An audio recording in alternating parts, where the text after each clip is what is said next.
और मैं आपके हाथों में आ गई और मुझे आपकी कृपा मिली। तुम नन्ही सी जान हो, अतः मेरे प्रति तुम्हारा यह समर्पित प्रेम अतुलनीय है। संसार में तुम जहां कहीं भी रहोगी, लोग तुम्हें देखकर मुझे याद करेंगे और मेरी परम भक्त मानकर तुम्हें सदैव अच्छी दृष्टि से देखेंगे। मैं तेरी यह सेवा कभी नहीं भूलूंगा। रघुकुल पर तेरा यह एहसान रहेगा। युगों युगों तक तेरी यह कथा सुनाई जाएगी। फिर भगवान श्री राम ने जब यह वचन कहकर प्यार से अपनी उंगलियों से उस गिलहरी को सहला, तो उसी दिन से गिलहरी की पीठ पर राम जी की उंगलियों के निशान धारियों के रूप में उस पर छप जाते हैं। तभी से यह माना जाता है कि गिलहरियों के शरीर पर मौजूद धारियां और कुछ नहीं बल्कि भगवान राम की उंगलियों के निशान। पौराणिक कथाओं के अनुसार भगवान राम ने त्रेता युग में सारे कार्य संपन्न कर लिए थे और उनकी सारी लीलाएं समाप्त हो चुकी थीं। धरती पर उनके जीवन की अवधि भी समाप्त होने का समय आ चुका था। लेकिन समय समाप्त होने के बाद भी मृत्यु के देवता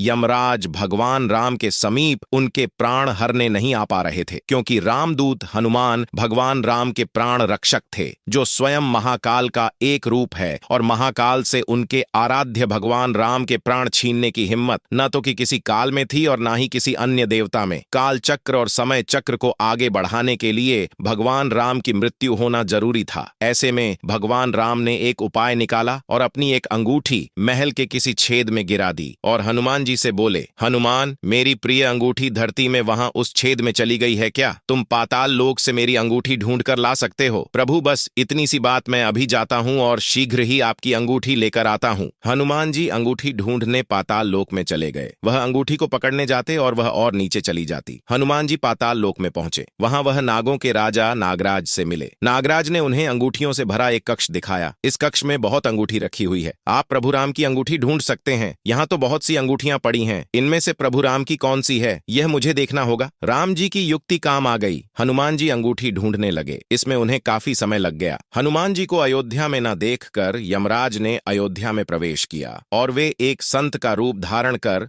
भगवान राम जी के महल में पहुंच गए। तब संत के भेष में यमराज भगवान राम से मिले और भगवान राम से बोले, प्रभु, आपको मुझे वचन देना होगा कि हम दोनों की बातों को गुप्त रखा जाए और जो कोई भी हमारी बातों को सुने उसे मृत्यु दंड दिया जाए। आप निश्चिंत रहिए, मैं इसी क्षण सभी द्वारपालों को बाहर भेज देता हूँ। राम जी ने लक्ष्मण को बुलाया और उनसे कहा, लक्ष्मण, यह मुनि और मेरे साथ कुछ गंभीर वार्तालाप करना चाहते हैं। तब तक तुम द्वार पर ही पहरा देना और कोई भी अंदर न आने पाए, इस बात का ख्याल रखना, वरना तुम मृत्यु दंड को प्राप्त हो जाओगे। जो आ गया भैया, मैं आपके आदेश का पालन करूंगा। लक्ष्मण के जाने के बाद उस संत ने